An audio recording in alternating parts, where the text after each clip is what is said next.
Antes de comenzar, quisiera, enviarles los saludos de parte de los hermanos allá en Santa Ana y también invitarlos a la celebración global que va a comenzar el miércoles 27 de noviembre en la iglesia. Ese día tenemos la apertura. Si usted puede acompañarnos desde las 5 de la tarde, recibimos a los misioneros. Vamos a tener al hermano Rafael Canadá, creo que varios lo recuerdan, a su esposa.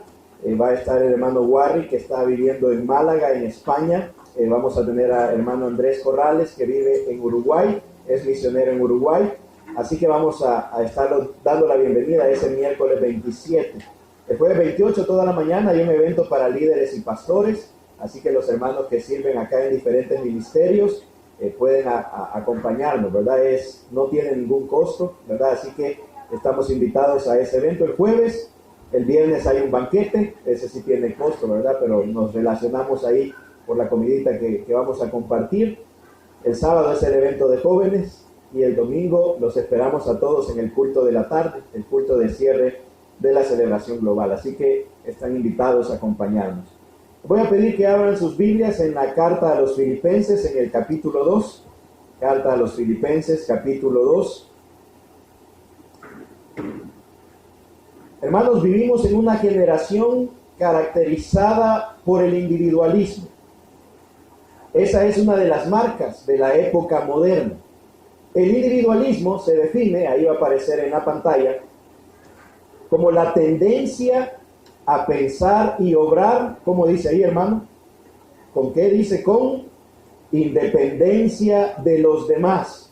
No le dieron desayuno ahora en la casita, ¿verdad? Los oigo así, calladitos a todos.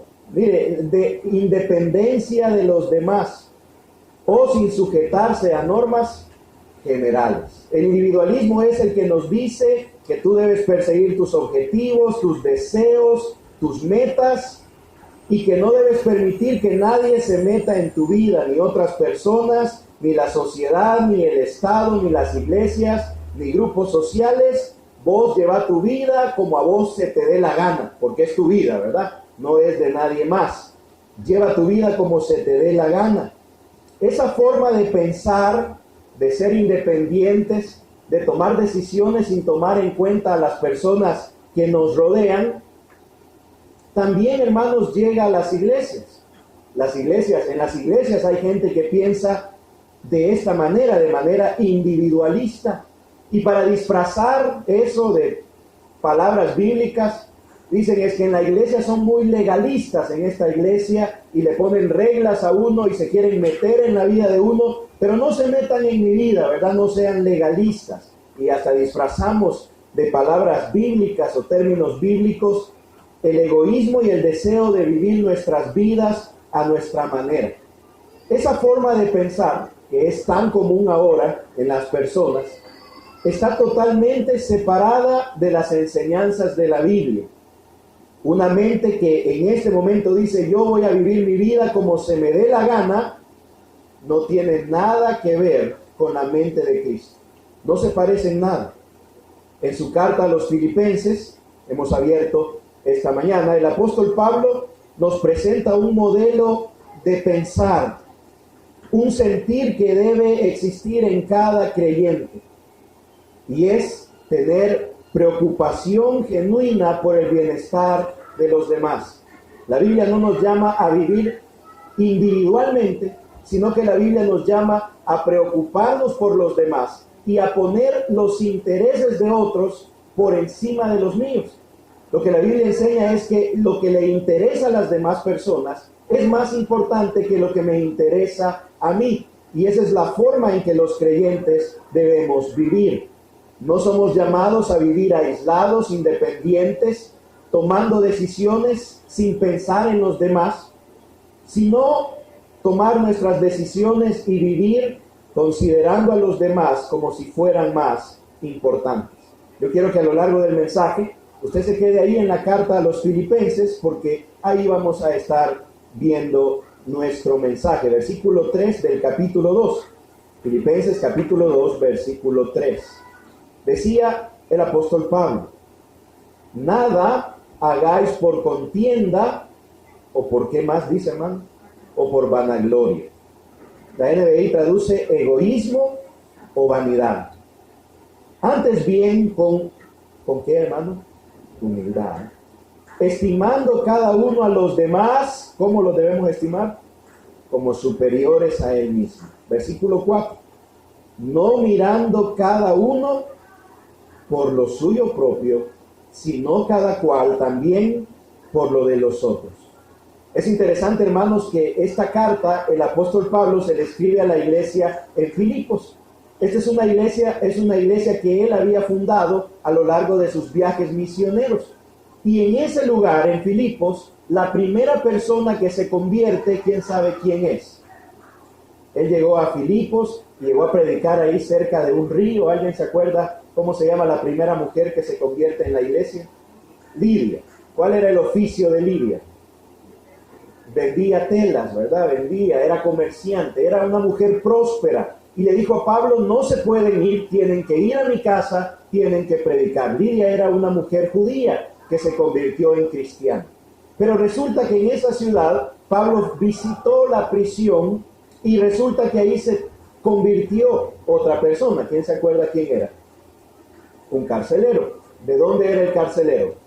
De Roma, ¿verdad? Era un romano. O sea que en esta iglesia, y la familia del carcelero, en esta iglesia teníamos judíos, ¿y qué más tenemos ya? Romanos. Pero en esa iglesia también cuenta la Biblia que Pablo andaba predicando y que una mujer andaba atrás de él y andaba gritando, estos son siervos del Dios Altísimo, y andaba ahí haciendo gritazón, escándalo, y un día de esos Pablo la miró, ¿y qué hizo, hermano? ¿Quién se acuerda? La exorcizó, le echó los demonios. Eran demonios, en verdad, era una adivina y adivinaba por los demonios que vivían en ella. Y Pablo expulsó a los demonios y yo creo que esa mujer entonces se convirtió y se quedó en la iglesia. O sea que es probablemente por el contexto, podemos concluir que era griega. Así que ¿qué tenemos en la iglesia? Una que era judía, uno que era romano y una que era griega, ex-endemoniada, como algunos, ¿verdad? Ex-endemoniados, de todo había en esa iglesia, o sea, había gente de todo, ex-endemoniados, griegos, romanos, unos eran soldados, unos eran comerciantes, y cuando hay tanta variedad de personas, aquí solo hay alguien que no sea salvadoreño como los demás, todos somos salvadoreños, por allá anda un chapín, alguno de otro lado, algún gringo por aquí, ojos azules, no. Entonces, cuando hay una variedad de gente tan grande, lo que normalmente sucede es que cada quien empieza a interesarse por su grupo. Y se hacen grupos, y los romanos están con los romanos y se preocupan por los romanos, y los judíos están con los judíos y se preocupan por los judíos, y los griegos con los griegos. Tanto así que en Jerusalén, acuérdese, ¿quiénes estaban discutiendo? ¿Las viudas de quiénes? De los griegos, porque no las cuidaban más a las viudas de los hebreos. Entonces, podría ser que cada grupo comenzara a velar por sus propios intereses. Eso podía afectar a la iglesia, y Pablo les anima y les dice en el versículo 4, no mire cada quien, ¿por qué dice ahí, hermano? Por lo suyo propio, sino también por lo de los demás. Nuestro mensaje esta mañana se llama velando por los intereses de los demás. Eso es lo que Pablo está diciendo. Pablo le está diciendo a la iglesia, debes preocuparte por los intereses de los demás. No mires solo por tus cosas, mira por los intereses, las necesidades y los problemas de los demás. Ponlos por encima de tus propios problemas, de tus propias necesidades y de tus propias situaciones. Esta mañana en el pasaje vamos a hacer dos cosas. Primero vamos a responder cómo lograr un interés genuino por los demás. Porque lo normal, hermanos, es preocuparse por las cosas de ¿quién? De uno mismo. A lo mejor, si usted es muy generoso, por las cosas de su familia. Pero preocuparse por las cosas de aquellos de la iglesia, por los vecinos, eso no es lo normal. Entonces vamos a ver cómo lograrlo. Y número 2, vamos a ver cómo Pablo utiliza 4 ejemplos de personas que viven interesándose por los demás. Y dice, estos son modelos para que ustedes los puedan seguir. Entonces vamos a ver si nos parecemos a alguno de esos 4 modelos que Pablo utiliza en el capítulo 2. Ahora, respondámonos entonces en primer lugar, cómo tener interés genuino por los demás. Yo quiero que usted observe el texto y en el versículo 3 aparece la primera manera de hacerlo. Capítulo 2, versículo 3, dice el apóstol Pablo: nada hagáis por contienda o por vanagloria. Pongámoslo como lo dice en la NBI, hermanos. La primera manera es no actuando por egoísmo ni por vanidad. Vamos a ponerlo ahí: no actuando por egoísmo ni por vanidad. El apóstol invita a que cada creyente revise sus motivaciones por las cuales actúa. Yo quiero preguntarle, ¿por qué vino hoy a la iglesia? ¿Por qué usted sirve en el ministerio que sirve? ¿O por qué usted no sirve en ningún ministerio? ¿Por qué usted pasó a dar una ofrenda? ¿O por qué usted no pasó a dar una ofrenda? Pablo está diciendo, deben revisar sus motivaciones, porque resulta que tienen que cuidarse de no actuar, ¿por qué? Ni por egoísmo, ni por vanidad.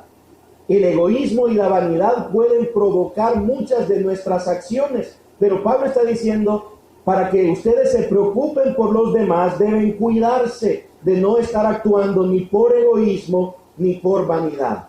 ¿Qué es el egoísmo, hermanos? Es el que pone el interés propio por encima de el de los demás. En ese proceso normalmente dañan a otras personas. Para el egoísta, ¿quién es primero? Yo. Segundo, yo. Tercero, y si sobró, para mí también, ¿verdad? Ese es el egoísta. El egoísta solo está interesado en acaparar las cosas y en sacar todo lo posible para él. Y anda metiéndose en un montón de cosas para ver qué saca, para ver qué beneficio logra. Santiago resume a las personas egoístas, va a aparecer ahí en pantalla, mire, dice: porque donde hay envidias, rivalidades, egoísmo, quiere decir eso. ¿Qué más hay, hermano? Confusión y toda clase de acciones malvadas. Ahora Pablo está diciendo, tengan cuidado que cuando actúen no lo hagan por egoísmo. Ahora yo le pregunto, ¿será que alguien puede venir a la iglesia por egoísmo? ¿Qué dijimos que es ser egoísta? El que busca las cosas, primero, ¿para quién? Para él. Segundo, para él. Y tercero, para él. ¿Sabe que hay gente que viene a la iglesia porque dice, ay, es que no vaya a ser que Dios me tire al infierno, ¿verdad? Y eso del infierno va a estar feo, ahí va a ser calor, hermano, ahí va a haber gusanos, ahí va a haber... Yo no quiero que Dios me tire al infierno, así que yo voy a ir a la iglesia. Si usted viene para que Dios no lo mande al infierno, viene con fines como egoístas. ¿En quién está pensando? En usted. En que usted no le pase nada. En que usted le vaya bien, ¿verdad? Ah, que yo quiero una buena casita ahí en el cielo, hermano. Yo por eso, mire, pensando.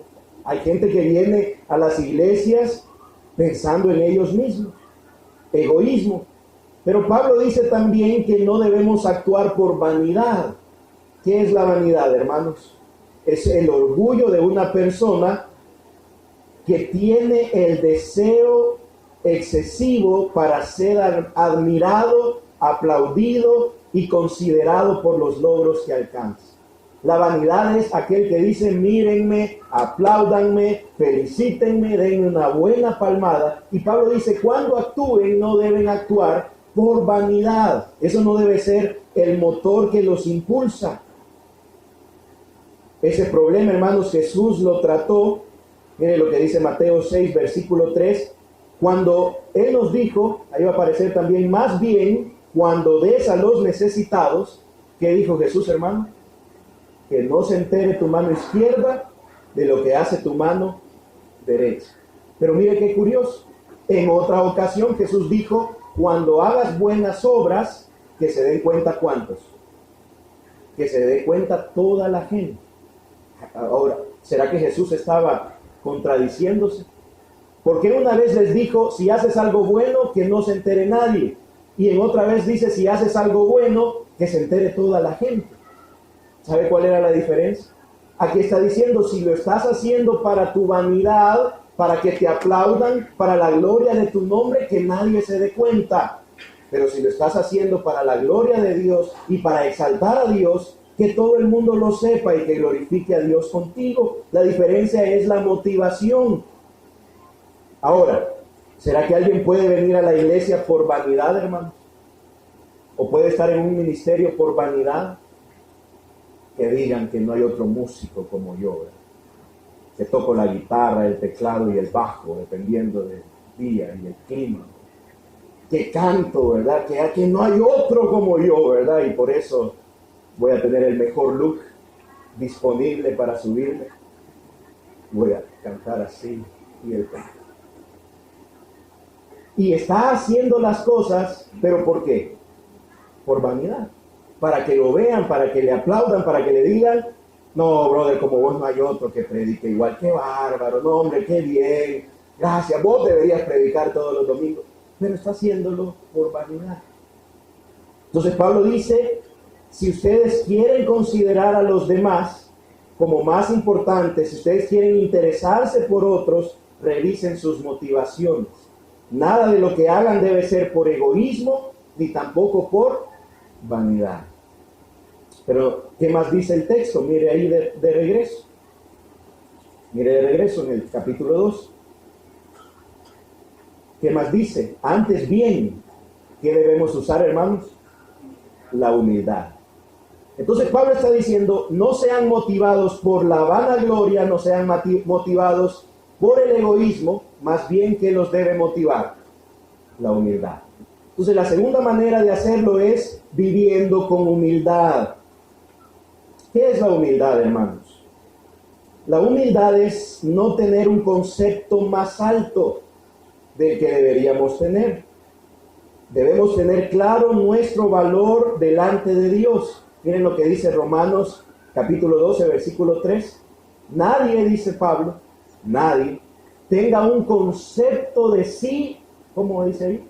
Más alto que el que deba tener. O sea, Pablo está diciendo, el problema de las personas es que se creen más de lo que son.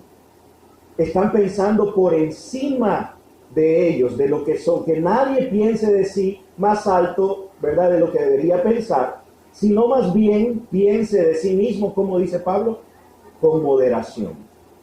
Ahora, ¿qué quiere decir? Esa es la definición de humildad ahí, ¿verdad? Que nadie piense más alto de lo que debería pensar, que el concepto que tienes de ti no sea más alto, pero tampoco que sea arrastrado. Piensa de ti, como dice, con moderación. Usted tiene baja autoestima, dice la gente allá. Tiene un bajo concepto de sí mismo. Y Pablo dice que no sea ni tan arriba, tampoco que sea arrastrado, que sea con moderación. Ahora, ¿qué quiere decir eso? ¿Sabe cómo se logra eso? ¿Cuántos de los seres humanos son pecadores? Todos. ¿Cuántos de los seres humanos se merecen el infierno? Todos. ¿Cuántos son incapaces de agradar a Dios? Todos, dice Pablo. Eso nos ayuda a no tener un concepto más alto del que deberíamos tener. Porque aunque yo haya logrado éxito, títulos, aunque yo tenga posesiones materiales, no puedo agradar a Dios y soy pecador. Y me merezco el infierno. Eso me ayuda a no tener un concepto más alto del que debería tener. Pero Pablo dice, pero a la vez piensen de ustedes con moderación. Tampoco se arrastren. Porque Cristo Jesús, ha dicho Pablo en la carta a los Romanos, entregó su vida por nosotros. ¿Qué precio tiene usted, hermano? El precio de la sangre de Cristo. Tiene un precio increíble, altísimo. Entonces piense de ustedes con moderación. Eso es que es la humildad. Ahora, ¿sabe que la Biblia también nos enseña una buena manera de tener una actitud humilde siempre, siempre, con los demás? Mire, en la vida, ¿a quién le gusta deber algo? Levante la mano a quien le gusta deber dinero. Yo creo que hay gente que le gusta, como que por deporte debe, ¿verdad? Pero lo normal es que no nos gusta deber nada, ¿verdad? ¿A quién le gusta que le deban? Porque tiene usted abundancia y que le deban, que ni necesita cobrar, pues va. Ahí está bonito, ¿verdad? Usted tiene para decir 100 pesos más y ni falta que le hacen. Ahí sí. Pero yo quisiera tener así para 100 pesos, que no, hombre, vos no querés pedirme más. Que galán, ¿verdad? Pero bueno, eso casi nadie, ¿verdad? Pero por lo menos a la gente nos gusta estar a mano, ¿verdad? Cuando le hacen un favor, ¿cómo dice la gente? Me debes una, para quedar como a mano. Quedamos cheles, le dice, quedamos a la par, ¿verdad? Por lo menos, ¿verdad? Ya que no podemos tener para que todos nos deban, nos gustaría estar a mano. Pero usted sabe que la manera que la Biblia enseña que nos podemos mantener humildes es, mire a los demás, por favor, mírenlo, mírenlo. Es que usted piense que le debe a toda la gente que está aquí. Miren, usted le debe a todos, millones de millones le debe, miren. Ahí puede cobrar a la salida del culto, hermano, porque miren, todos. Miren lo que dice Pablo en a Romanos 1:14, ahí va a aparecer también. Romanos 1:14. Mire cómo decía Pablo, estoy en deuda. ¿Con cuántos dice Pablo, hermano? Mira ahí el pasaje, con todos. Sean cultos o incultos, instruidos o ignorantes. La manera que Pablo encontró para mantener una vida humilde era que cuando él miraba a los demás, ¿cómo los miraba? Como que les debe a todos. Ahora, ¿cómo se debería comportar a alguien si le debe a otro? Millones de millones. Bueno, hay gente que es la que debe y se enoja que le cobren todavía, ¿verdad? Pero imagínense que lo normal es que si uno debe, ¿cómo debería estar con esa persona? Humildito, ¿verdad? Te lavo el carro y le pones de abono, ¿verdad? ¿Qué puedo hacer, verdad? No debería ver cómo lograr, ¿verdad?, agradar a esa persona. Ahora usted me va a decir, hermano, ¿cómo va a creer que yo voy a andar pensando que le debo a los demás? Eso no tiene lógica. ¿Sabe cómo se hace, hermano? Yo le pregunto, ¿qué le debía Jesucristo a usted? Nada. Y aunque Él no le debía nada, Él le amó, Él murió por usted, Él le perdonó, Él lo aceptó, Él lo justifica, Él le da vida eterna y Él no le debía nada. Pero Él pagó por usted. Nosotros éramos deudores de Cristo, pero Él se comportó como que nos debiera a todos nosotros. Pablo dice, estoy en deuda con todos. Y eso le ayudaba a mantenerse en humildad. Así que, ¿cuál es la primera manera de tener interés por los demás? No actuar, como dijimos, por egoísmo ni por vanidad. Segundo, ¿cómo deberíamos actuar? Con humildad. Pero número 3, dice Pablo, deberíamos estimar a los demás como si fueran superiores. Si yo le pregunto, ¿quién es su superior? ¿En quién piensa usted? Yo pienso en el pastor Jaime León, que es mi jefe en la escuela. Él es mi jefe, es mi superior. ¿Usted en quién piensa? Piense en su superior, por favor. Y hablan los que no tienen superiores, ¿verdad?, que trabajan por sí mismos e independientes. Ahora, suponga usted que yo un día digo, no, a mí mi superior no me gusta, el hermano Jaime mucho lo regaña a uno. ¿Yo qué puedo hacer si no me gusta mi superior? Me voy, ¿verdad? Pongo una carta de renuncia y si la doy con 15 días hasta me van a dar un poco de mi indemnización y yo me puedo ir. Ahora, cuando Pablo le dice a los hermanos, piensen en sus superiores, ¿quiénes eran los superiores en esa época, hermano? Los amos. ¿Y quiénes eran los de abajo? Los esclavos. Ahora yo le pregunto, ¿podía un esclavo decir, a mí mi amo no me gusta, yo voy a renunciar, ya me voy? No, no podía. El punto de Pablo es que debemos ver a los demás como superiores, como un esclavo miraba a su amo. Lo que Pablo nos está diciendo es, si consideramos a los demás con suficiente valor para servirles, para ayudarles, para animarlos. Lo que Pablo está diciendo es, deberíamos verlos de tal manera que sus intereses, los intereses del amo, son más importantes que mis propios intereses. Que dedicarle tiempo a esa persona, que dedicar mi esfuerzo a esa persona es más importante que cuidar de mis propias cosas. ¿Qué era más importante para el esclavo? ¿Cuidar de las cosas de su amo o cuidar de las cosas de él? De las de su amo. Su vida dependía de eso. Esto, hermanos, usted me va a volver a decir, pero hermano, ¿cómo va a creer que yo voy a vivir preocupándome más por los demás que por mí mismo? Eso no tiene lógica. Bueno, Jesús dijo, miren lo que dijo él, Lucas 22:27. Lo hizo de esta manera. Miren lo que él preguntó, porque ¿quién es más importante, hermano? ¿El que está a la mesa o el que está sirviendo? ¿Qué es lo normal? ¿Quién es más importante? ¿El cliente o el que lo está atendiendo? El cliente. Hasta decían ahí, ¿verdad? El cliente siempre tiene. Hoy ya no es cierto eso. Hoy no le dan la razón a uno. Pero el que está en la mesa es más importante. Pero miren lo que dijo Jesús. No lo es el que está sentado a la mesa. Él es más importante. Sin embargo, yo estoy entre ustedes como uno. Yo no soy el que está en la mesa. Ahora yo le pregunto, Jesús está diciendo, yo los veo a ustedes como que ustedes son superiores a mí. Ustedes saben que Él agarró los pies de sus discípulos y los lavó uno por uno. Y lo que Él está diciendo es, yo soy el esclavo de ustedes 12, bueno, 11. Yo soy su esclavo, yo estoy para servirles. Ustedes están por encima de mí, ustedes están por encima de mis intereses. Ahora le pregunto, ¿era alguno de ellos superior a Jesús? No. ¿Tenían más sabiduría que Jesús? ¿Tenían más bienes que Jesús? De ninguna manera ellos eran superiores. ¿Sabe por qué, hermano? Porque usted se puede poner a pensar, yo saco mejor nota que él, así que yo soy superior. Yo tengo un mejor carro, yo soy superior. Yo tengo un mejor trabajo, yo soy superior.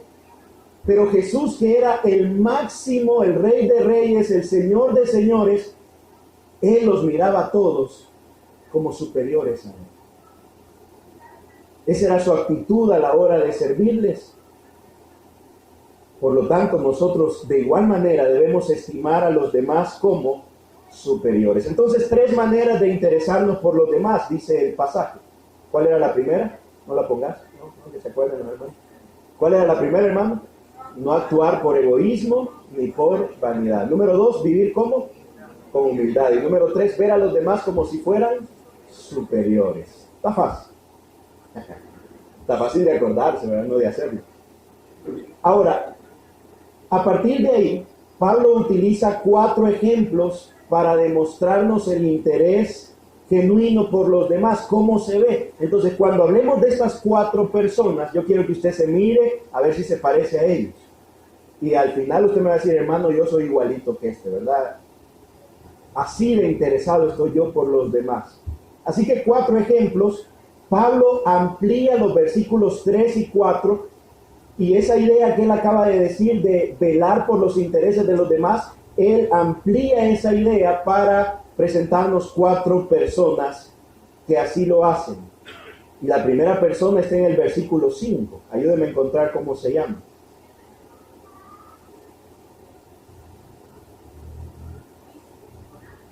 ¿Cómo se llama? Ya lo encontró el hermano. Cristo Jesús. Ya alguien ya me dijo, hermano, no sé, exagerado el ejemplo de Cristo me está poniendo, ¿verdad? ¿Cómo? Si Él es Dios. Bueno, miremos qué dice del ejemplo de Cristo, versículo 5. Haya pues, ¿en quiénes, hermano? No diga vosotros, porque es los demás. ¿Haya quién, en quién, hermano? En nosotros, ¿verdad? En mí, este sentir o esta forma de pensar que hubo también en Cristo Jesús. O sea, usted debería pensar como quién, está diciendo Pablo. Como Cristo Jesús. ¿Cómo pensó Él? Bueno, aquí está. El cual, siendo en forma de Dios, no estimó el ser igual a Dios como cosa a que aferrarse, sino que se despojó. Esa palabra, si quiere, subráyela. Esa es una palabra importante. Se despojó a sí mismo, tomando forma de siervo, hecho semejante a los hombres, y estando en la condición de hombre, o sea, como quien dice, aparte de la humillación de hacerse un hombre, estando como hombre, se siguió humillando a sí mismo, haciéndose obediente hasta la muerte, y no cualquier muerte, muerte de cruz. Pablo nos presenta el más grande ejemplo para todos los cristianos, el más grande ejemplo del que veló por los intereses de los demás. Si alguien se preocupó por los demás, ese fue Cristo Jesús. ¿Por qué, hermano? Porque en primer lugar, su posición era inmejorable. ¿Qué dice el pasaje, hermano? Siendo, ¿qué dice? En forma de Dios.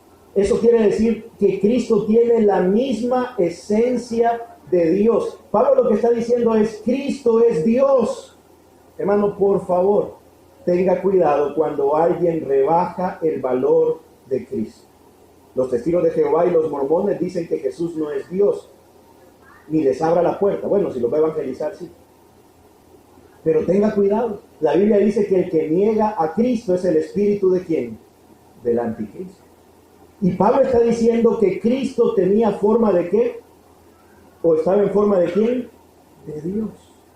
Pablo está diciendo, Él era Dios, su posición era inmejorable, Él estaba en el trono, Él era servido por los ángeles. Él no es un ser creado, Él es el principio y el fin, Él es el Dios todopoderoso. Esa era su posición. Pero porque se interesó por los demás, dice la Biblia que Cristo se despojó. Esa palabra despojarse se puede traducir vaciarse. Y no quiere decir que Él dejó de ser Dios, Él era Dios. Pero quiere decir que voluntariamente Él decidió limitarse a tiempo, espacio y colocar toda la naturaleza de Dios en un bebé nacido en un pesebre. Se despojó. Él se quitó su corona, se quitó su gloria, su trono. Él bajó del trono, Él se bajó del trono. Eso es lo que está diciendo. Él, Cristo Jesús, que estaba en la posición más alta, Él se despojó de su posición, Él se vació y derramó todo lo que Él era en un cuerpo. Y tomó forma de hombres, hecho semejante a los hombres. 100% Dios, también 100% hombre. Le dio hambre, le dio sed, se cansó. Sí, Dios Todopoderoso se despojó y estuvo dispuesto a cansarse, a tener hambre, a tener sed, a derramar lágrimas, a sentir la incredulidad, a ser tentado en cuántas cosas dice la Biblia, en todas. Usted sabe que Dios no puede ser tentado, pero cuando Dios tomó forma de hombre fue tentado en cuánto dice la Biblia, en todo. Claro, sin pecado. Pero no solo eso, dice, se humilló. Esto, hermano, es como que usted se imagine a Donald Trump, presidente de los Estados Unidos, que se ponga a barrer, a trapear, a lustrarle los zapatos a toda la gente. Usted que se está humillando de día. Bueno, Cristo Jesús se humilló hasta la muerte, dice la Biblia, pero no cualquier muerte, la muerte de cruz, una de las muertes más dolorosas en la historia de la pena de muerte, en la historia de la humanidad. Y Pablo dice, esa forma de pensar, que no se aferró a una posición, que se despojó, que se humilló, esa forma de pensar es la que debe estar en nosotros. Si Cristo se despojó, si Él se humilló, si Él se rebajó, ¿por qué nosotros no deberíamos vivir igual? Eso es lo que Pablo está diciendo. Ahora, ¿cuántos están igualitos a Cristo ya? Levánteme su mano. No, ¿verdad? Todos están igual que yo, que no estamos igualitos a Cristo. Bueno, qué bien, porque si no cambiábamos y pasábamos a predicar a aquel que estuviera ya a la estatura de Cristo. Pero mira entonces el siguiente ejemplo, versículo 17, ayúdenme a encontrarlo. ¿Quién es el segundo ejemplo?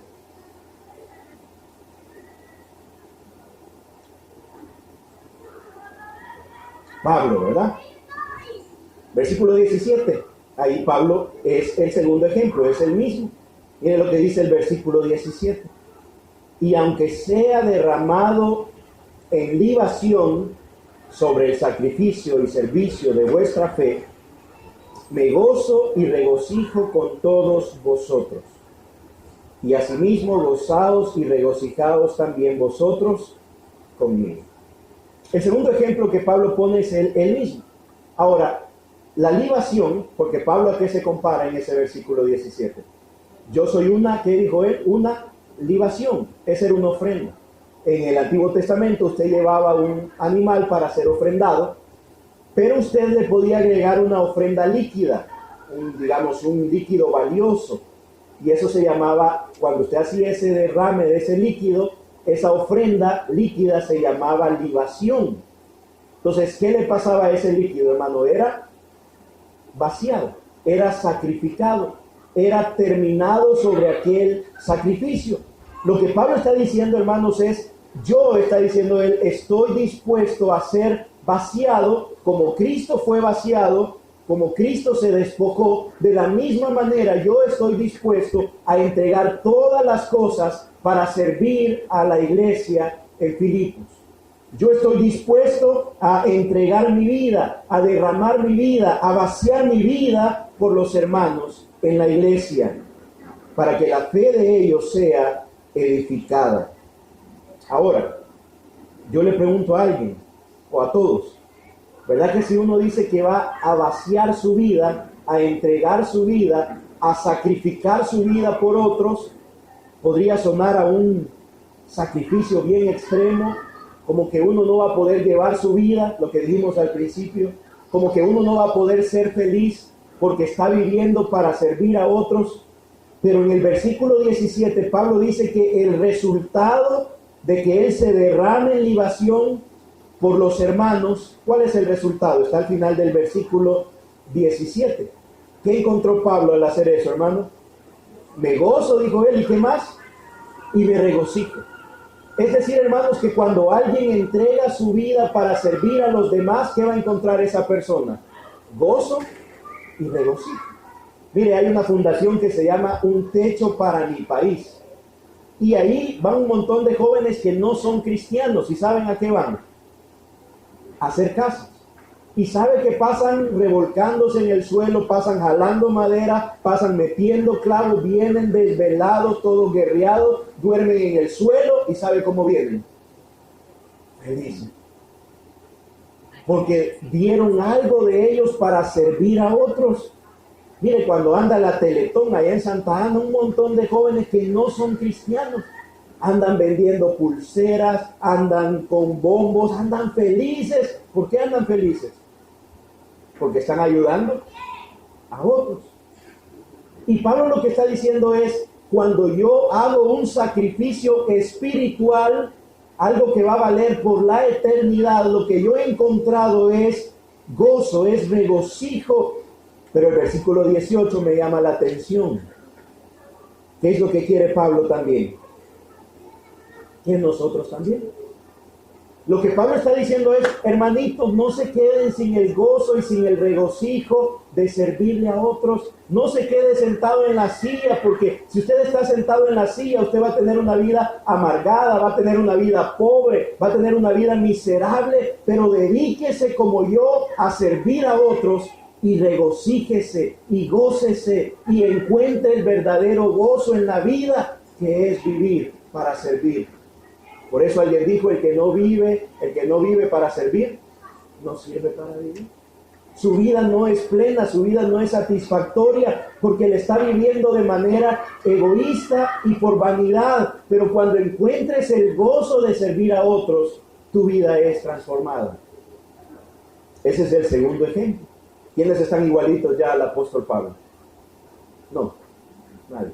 Yo tampoco. Tercer ejemplo. Versículo 19, a ver quién lo encuentra, quién está ahí en el 19.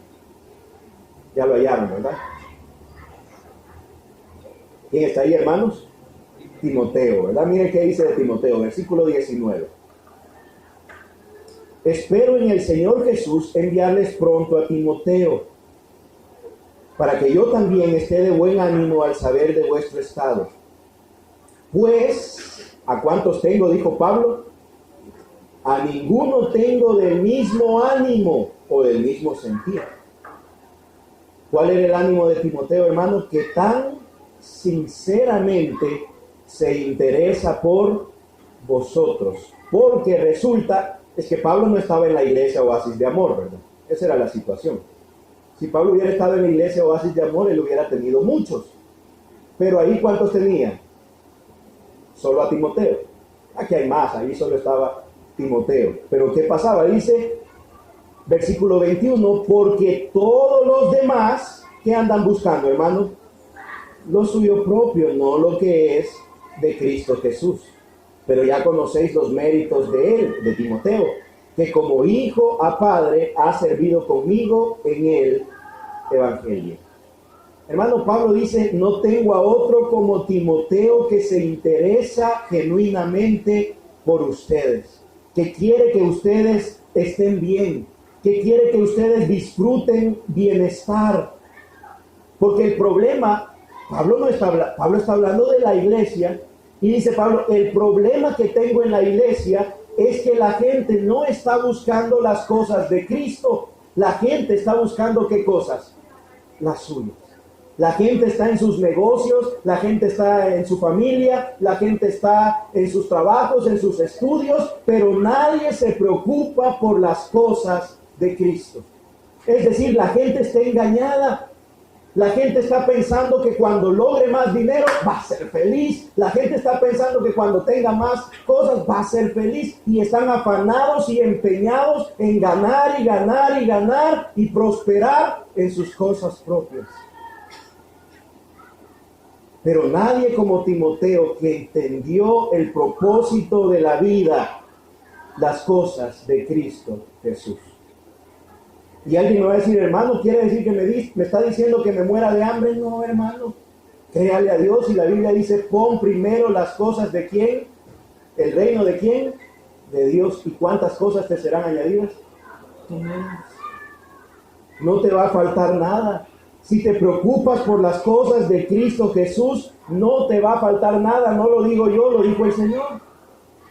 Pero el problema de las demás personas, dice Pablo, es que están buscando lo suyo propio, buscan fama, buscan prosperidad, pero no logran comprender que la satisfacción verdadera es preocuparse por las cosas de Cristo. Y el que se preocupa por las cosas de Cristo está interesado en los demás.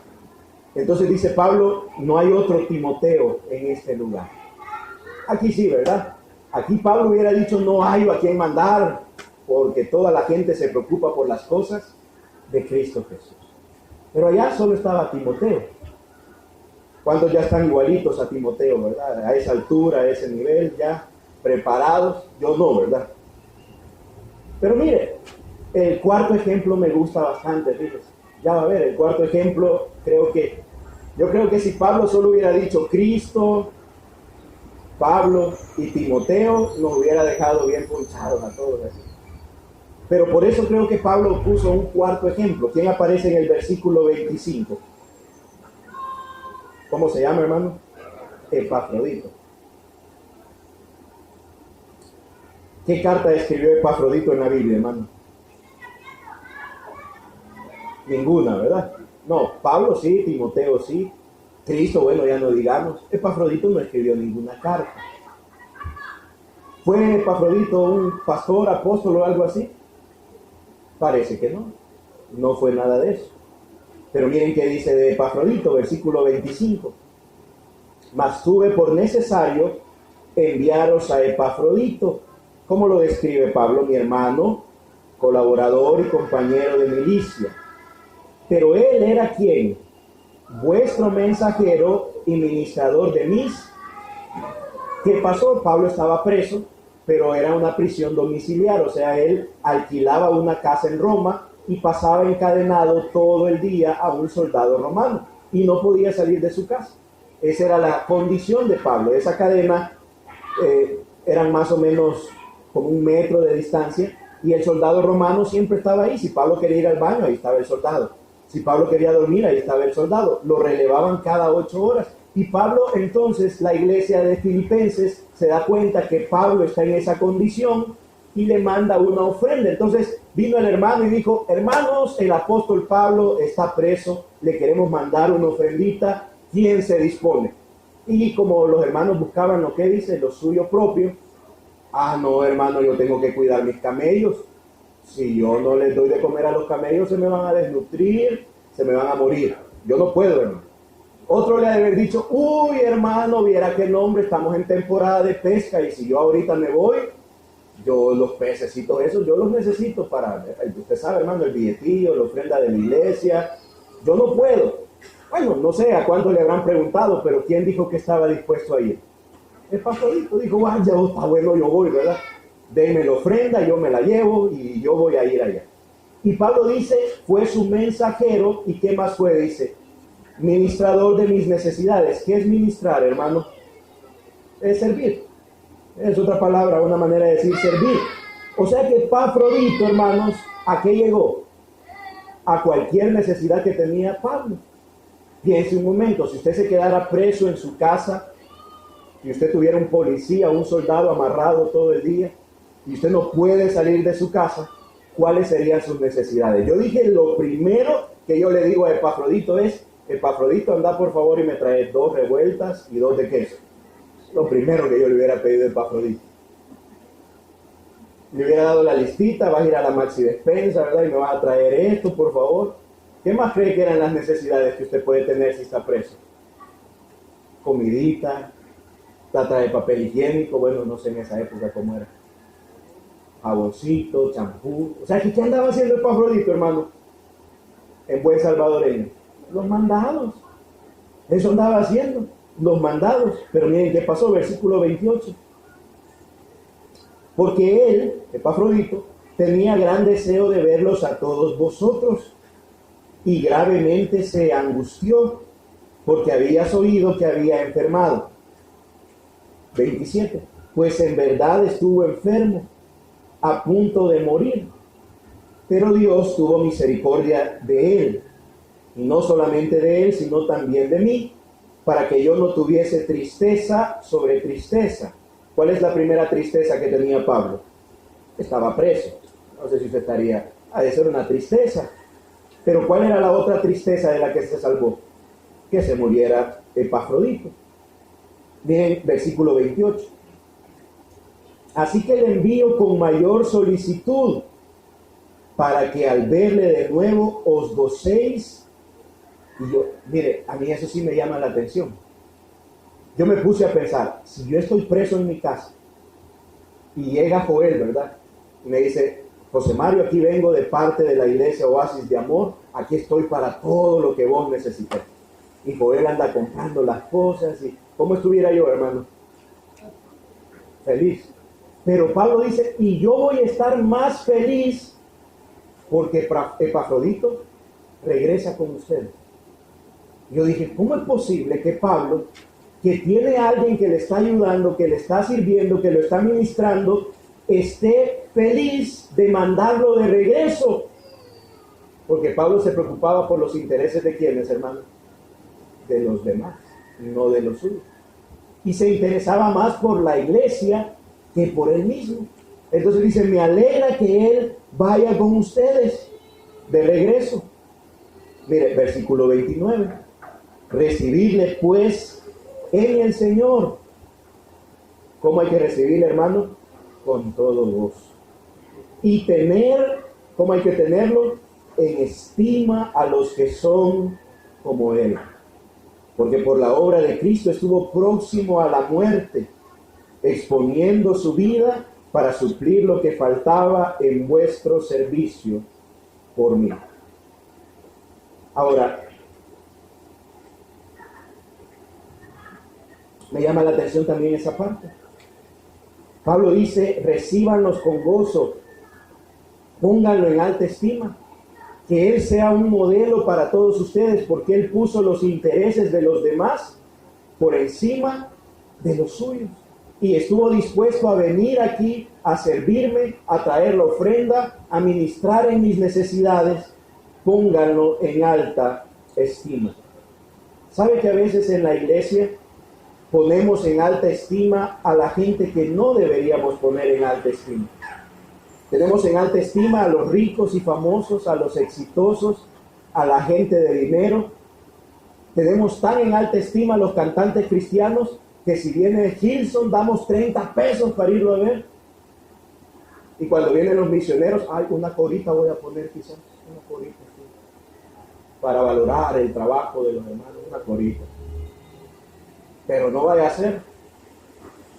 Si viene Dante Gebel a predicar, sí, alquilamos bus y gastamos no sé cuánto, y hay que ir a... Y Pablo dice, Pongan en alta estima a los que son como Epafrodito. No era pastor, no era un líder destacado, no escribió una carta, pero estuvo dispuesto a sacrificar su comodidad, sus intereses, para servir a alguien más, para amar a alguien más, para poner los intereses de otro por delante de los de él. Y también me llama la atención cuando él dice, recíbanlo con sumo gozo, con suma alegría. Por eso yo le invito a que vaya a la celebración global, porque en la celebración global, ¿a quiénes recibimos, hermano? A nuestros misioneros. Y entonces, ¿cómo lo vamos a recibir a nuestros misioneros? Con gozo. Que se sientan estimados, que se sientan bienvenidos aquí, que estamos reconociendo lo que ellos hacen por la causa de Cristo. Hace poco hice un viaje a Nicaragua, a predicar allá, cubriendo al hermano Freddy. Y el lunes tempranito yo abrí la puerta, ahí uno se queda en la iglesia, ¿verdad? Yo abrí, ya íbamos a salir, y me encontré a un hermano lavando mi carro. Yo dije, Señor, ¿y por qué? O sea, ¿por qué el hermano vino en vez de quedarse en su casa, dormido, tranquilo de la vida? Y él se despertó temprano, vino, se puso a lavar mi carro porque yo me iba ese día. Estaba poniendo los intereses de los demás por encima de los propios. Me pongo a pensar en los jóvenes que van a ir a Colombia, son 6. Algunos de ellos nunca se han subido a un avión. Y yo me pongo a pensar y digo, en mi semana de vacaciones, porque ellos hermanos se van aquel día dije, si iban a ir en montañar, pero no, es en la playa la cosa. Porque es una comunidad que vive así en la playa, a nivel de costa, digamos.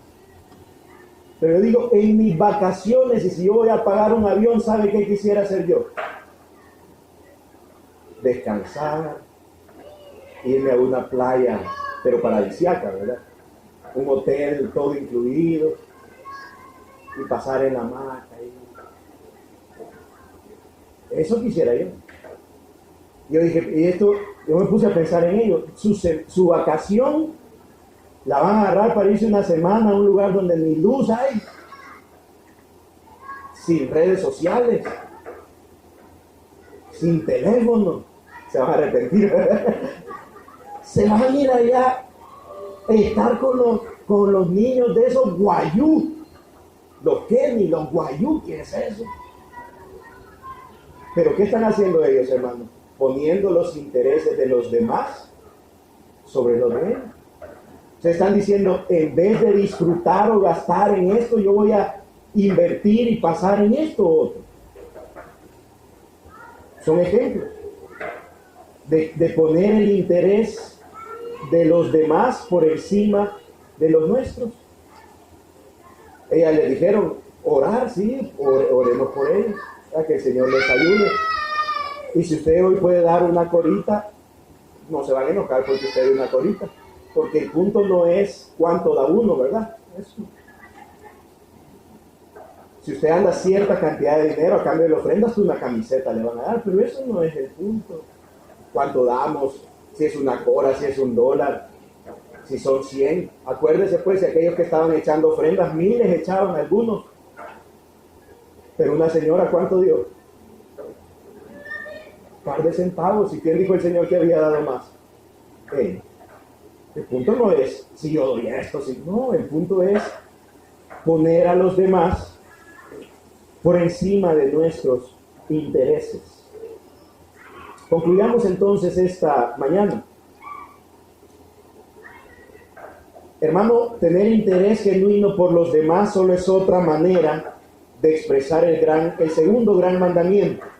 ¿Cuál es el segundo gran mandamiento, hermano? Amarás a tu prójimo como a ti mismo. Es una evidencia de tener la mente de Cristo. Si usted está pensando en sus cosas y no piensa en las cosas de los demás, yo le quiero invitar a que hoy se pregunte, ¿por qué? ¿Por qué usted no está interesado en los demás? ¿Por qué usted solo se interesa en sus cosas? ¿Por qué solo se preocupa por el bienestar quizás de los suyos de su familia, pero no en el bienestar de otros en la iglesia o de otros que no conocen del Señor. La pregunta debería ser si en realidad hemos doblado nuestras rodillas ante el Señor. Porque cuando decimos que Cristo es el Señor, estamos diciendo que Él es nuestro amo y que lo que Él dice, eso es lo que yo hago. Por eso Pablo, en Filipenses 2, verso 9, ahí terminamos, mire lo que dice. Filipenses 2, versículo 9. Al final se trata de saber si Él es nuestro Señor o no lo es. Para el que es salvo en verdad, Cristo es el Señor. El que no es salvo es su propio Señor, pero no es Cristo. Por eso en el versículo 9 Pablo le dijo a los hermanos: por lo cual Dios también, hablando de Jesús, le exaltó hasta lo sumo y le dio un nombre que es sobre todo nombre, para que en el nombre de Jesús, ¿qué va a pasar, hermano? Se va a doblar ¿cuántas rodillas? Todas rodillas. De los que están en los cielos, los ángeles, de los que están en la tierra, todas las personas, ateos, rebeldes a Dios, todos van a doblar su rodilla, y toda rodilla debajo de la tierra, los que han muerto sin Cristo se van a levantar y van a tener que doblar sus rodillas. Y no solo eso, y toda lengua tiene que confesar que Jesucristo es quien, dice Pablo, el Señor. O sea, Él es el amo para gloria de Dios Padre. Lo que pasa es que para algunos va a ser demasiado tarde. Algunos ese día, cuando Cristo venga por segunda vez, van a tener que doblar su rodilla y van a tener que decir: eres el Señor. Pero será demasiado tarde. Ya no habrá oportunidad. El más grande ateo que haya existido ese día va a tener que doblar su rodilla y decir: tú eres el Señor. Pero ya no le va a servir. Para su salvación ya no le va a servir. Pero hoy sí hay oportunidad, ahora que tenemos vida, de doblar nuestras rodillas y confesar con nuestra boca que Él es nuestro Señor, nuestro amo. Que lo que Él dice, eso es lo que voy a hacer. ¿Esperará usted a doblar sus rodillas hasta el día del juicio? ¿Esperará a que su lengua lo confiese cuando sea demasiado tarde? ¿Es Jesucristo el Señor de su vida? ¿O es necesario que hoy usted lo invoque y le diga: Señor, sálvame? Si usted ya es salvo, también es una buena oportunidad de decirle: Señor, ayúdame a parecerme más, a tener este sentir que hay en ti. Yo quiero invitar a que ahí donde está pueda cerrar sus ojos e inclinar su rostro.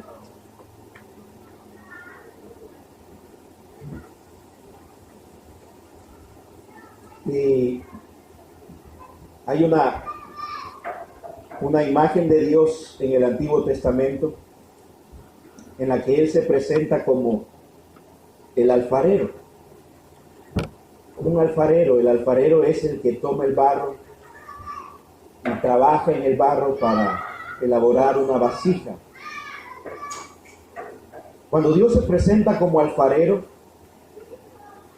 el mensaje de Dios es que en ocasiones es necesario deshacer la vasija, es necesario moldear la vasija, y eso a veces implica dolor. Si el barro pudiera hablar, seguramente expresaría el dolor o la incomodidad de ser moldeado en las manos del alfarero. Pero lo precioso de ese mensaje es que estamos en las manos de Dios. Y que Él, como un alfarero, trabaja en el barro. Él trabaja en nuestras vidas para moldearnos, para hacernos a su imagen, para que podamos parecernos más para que el sentir de Cristo Jesús esté en nuestras vidas, para purificarnos, para pulir nuestra fe, para que nuestra fe sea más preciosa que el oro. Y aunque estar en la rueda del alfarero pueda significar transformación, pueda significar ser moldeado, no hay mejor lugar que estar sino en las manos del buen alfarero, de nuestro Salvador. No hay mejor lugar que estar en las manos de Dios. No hay mejor lugar que estar en Jesucristo. Y al ver nuestras necesidades, nuestras imperfecciones, nuestro egoísmo, nuestra vanidad, decirle: Señor, tómame en tus manos, moldéame, o sea, dame forma, úsame, Señor, para interesarme por los demás. Lléname de ti, porque si estoy lleno de ti, entonces podré velar por los intereses de otros. Esta mañana vamos a terminar este tiempo. Vamos a hacerlo a través de este canto, en la que reconocemos que Dios es nuestro alfarero, que Él nos ha llamado con su amor, nos ha traído. Le pedimos como una oración que Él nos tome en sus manos, nos moldee, que Él nos use, que Él nos llene. Le decimos: aquí está mi vida, alfarero, para que esté en tus manos. Invitarlo a que ahí donde está pueda tener este tiempo con Dios, se lo pueda decir como una oración esta mañana.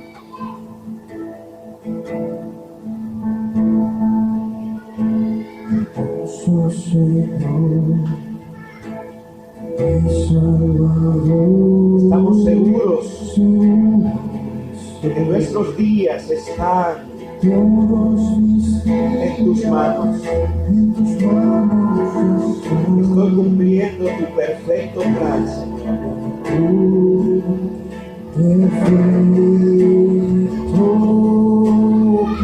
Señor, tú nos has llamado con amor.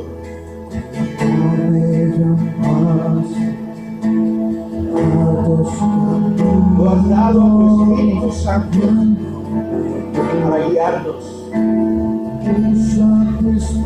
Ahora enséñanos a ver toda nuestra vida como tú la ves.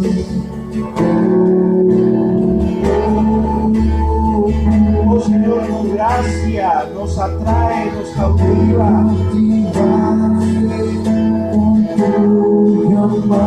Nos has apartado y tú nos vas transformando. Dígale: quiero ser como Dios. Y escucha esta oración, Señor. Dígale: tómame, oh alfarero. Moldéame, Señor.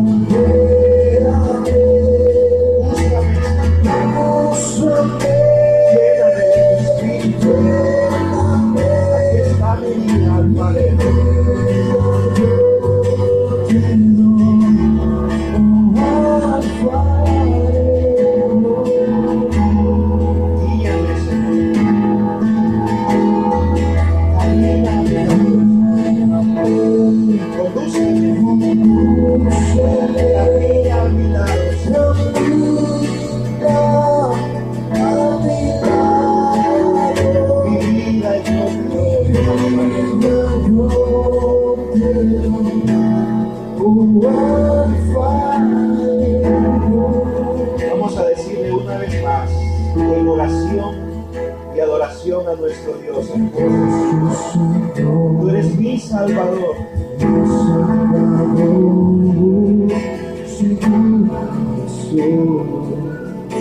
que todos mis días en tus manos están. Tú perfecto, Hoy le ha llamado con amor. me llamaste a tus Él ha dado su Santo Espíritu para guiarlo. Dígale, enséñame Dios a ver toda mi vida, Señor. Como tú la ves. Oh Señor, cautívanos, cautívanos.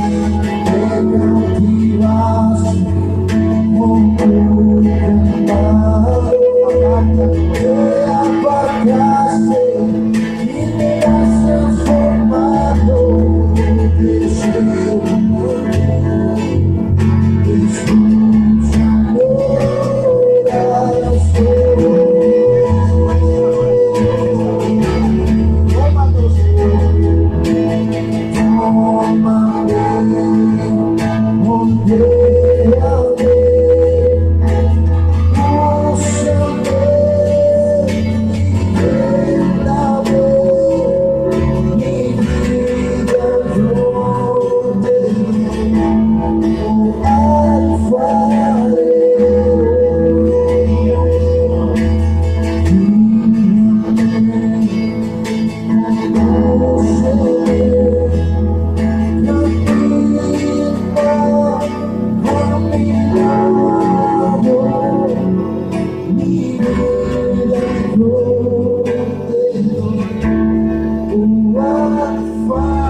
Padre, en nombre de Jesús te damos gracias esta mañana.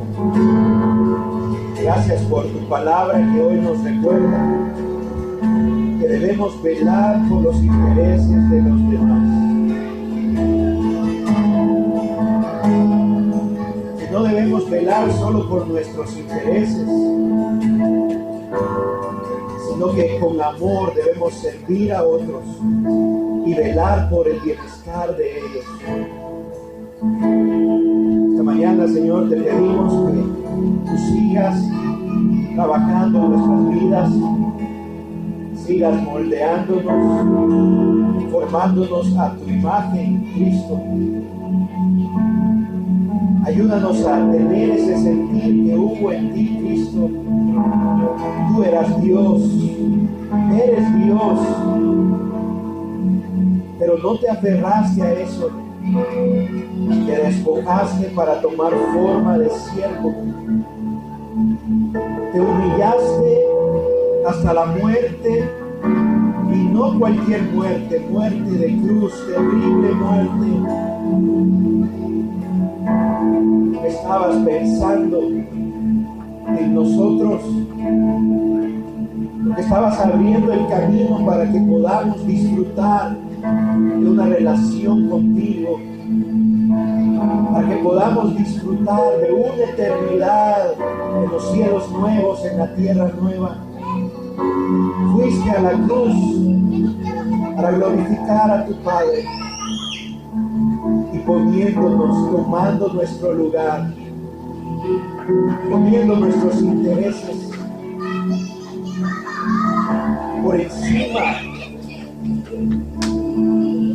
Por eso, Señor, esta mañana te agradecemos, te pedimos que pongas ese sentir en nosotros, que podamos también nosotros